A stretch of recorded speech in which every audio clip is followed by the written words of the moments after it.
Përshëndetje miq të vegjël. Mirë se vini përsëri në podcastin tonë Fëmijët pyesin.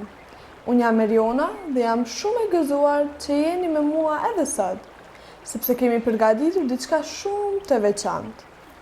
Në 2 episodat e para kemi folur me Ajrin, që donte të ishte më i pastër, dhe me Thëngjillin, që tregoi se sa i lodhur është nga gjithë puna që ka bërë për të dhënë energji, por edhe se sa ty me ndotje ka lënë pas. Nga ata mësuam shumë, se planeti ynë ka nevojë për pushim, për kujdes edhe për mënyra të reja që të marrë frymë më lehtë. E sot kemi një mysafire krejt ndryshe, një që nuk lodhet kurrë, nuk ndot asnjë grim ajri dhe që sjell vetëm dritë, energji të pastër dhe shpresë për Kosovën. Disa e quajnë shpresa e gjelbërt e Kosovës. E po, a jeni gati ta takoni? Mirë se erdhe në podcastin tonë Energji e Pastër. Përshëndetje Eriona, faleminderit shumë për ftesën. Jam e lumtur që më në fund po flas me ty dhe me të gjithë fëmijët që duan të mësojnë për natyrën. Kam dëgjuar që ju po bëheni gjithnjë më aktiv, po mbillni pemë, po flisni për ajrin dhe po kërkoni mënyra që vendi të jetë më i pastër dhe më i gjelbërt. Është e vërtetë. Ne duam të mësojmë si të kujdesemi për planetin tonë dhe ta bëjmë Kosovën më të pastër. Ajri na tha se ti je shpresa e tij për të ndjerë më mirë. Është e vërtetë kjo? Po, Eriona, unë jam ajo që ndihmon të keni energji pa tym, pa zhurmë dhe pa ndotje. Unë vi nga ndjelli që ndriçon çdo mëngjes dhe nga era që frynë nëpër fusha e male. E ndryshimi që sjell është i madh, sepse kur njerëzit përdorin më shumë energji nga dielli dhe era, ajri pastrohet, ndotja zvoglohet dhe natyra rifiton ngjyrat e saj. Kjo tingëllon si një mrekulli, po më trego pak më shumë. Si funksionon kjo energji e pastër?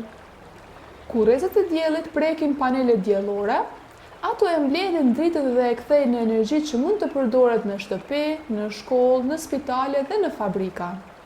Në disa qytete të Kosovës, si në Kamenic, Prishtinë, Pejë dhe Suharek, janë vendosur tashmë sisteme të vogla me panele, që ndihmojnë në prodhimin e energjisë dhe kursimin e parave.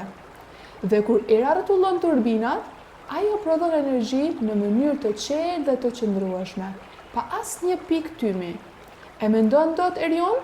Vetëm disa panele solare mbi çatin e shkollës mund të furnizojnë me dritë shkollën? Vërtet? E po kjo është shumë interesante. Po, pse nuk e përdorim edhe ujin si që bëjnë disa shtete? Pyetje shumë e mirë. Uji është shumë i vlefshëm për jetën, për lumenjt, peshqit, pyjet, po ashtu edhe për njerëzit. Por Kosova nuk ka ujë të mjaftueshëm që të krijojë energji nga uji. Madje, në disa raste, kur janë ndërtuar disa hidrocentrale, ata kanë farë pjesë të lumenjve dhe kanë prishur jetën e kafshëve të njerëzve që varen prej tyre. Prandaj, për vendin tonë, dielli dhe era janë zgjidhjet më të mençura dhe më të sigurta, po ashtu edhe më miqësore për mjedisin. Pra, nëse ne përdorim më shumë erë dhe diell, ajri do të jetë më i pastër, apo jo? Po, Eriona, kur përdorim energji të pastër, ajri bëhet më i lehtë për të marrë frymë, qielli duket më i kthjellët dhe njerëzit jetojnë më shëndetshëm. Në qytete si Obiliqi dhe Prishtina, ku tymi dhe gazrat nga çmyra janë të përditshme, kalimi në energji të ripërtrishme do të ulte ndotjen dhe do të sillte më shumë dritë dhe jetë. Është si t'i japësh planetit një pushim të merituar, që të rigjenerohet dhe të ndriçojë sërish. Kjo është mrekullueshme, po a mund të ndihmojnë edhe fëmijët në këtë punë? Sigurisht, edhe pse jeni të vegjël, mund të bëni shumë ndryshime. Për shembull, të fikni dritat kur s'ju duhen, të përdorni dritën natyrale të diellit. Kjo më pëlqen shumë. Pra, ne mund të ndihmojmë në mënyra të thjeshta, por që kanë ndikim të madh? Saktësisht. Nëse secili fëmijë në Kosovë kujdeset për energjinë, për ajrin dhe për mjedisin e tij, imagjino sa shumë mund të ndryshojë vendi ynë.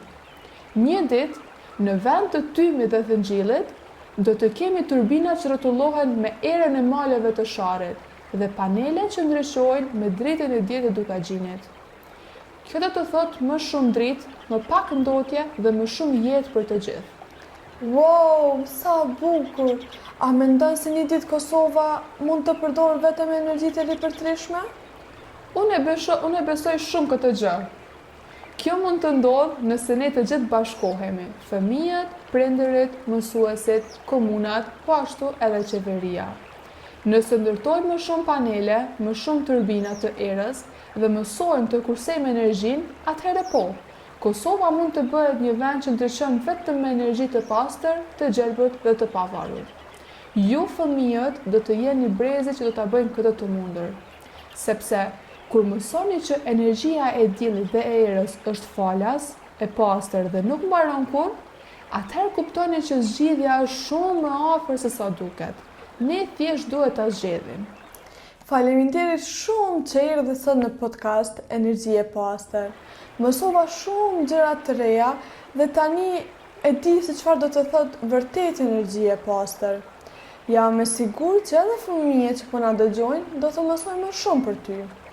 Faleminderit ty Eriona dhe ju të gjithë fëmijëve që dëgjoni. Mos harroni, fikni dritat kur nuk ju duhen. Përdorni dritën e diellit sa më shumë. Mos e keq përdorni ujin, mbillni pemë dhe ruani natyrën, sepse çdo gjë e vogël që bëni për mjedisin është një hap drejt një Kosove më të ndritshme. Dhe nëse të gjithë bëjmë nga pak, shumë shpejt dielli dhe era do të jenë forca kryesore që ndriçojnë shtëpitë, shkollat dhe qytetet tona. Faleminderit shumë Energji e Pastër. Jam e bindur që edhe pas kësaj bisede shumë fëmijë do ta shikojnë diellin dhe erën ndryshe. Jo vetëm si pjesë e natyrës, por si me që tanë që sjellin dritë dhe jetë.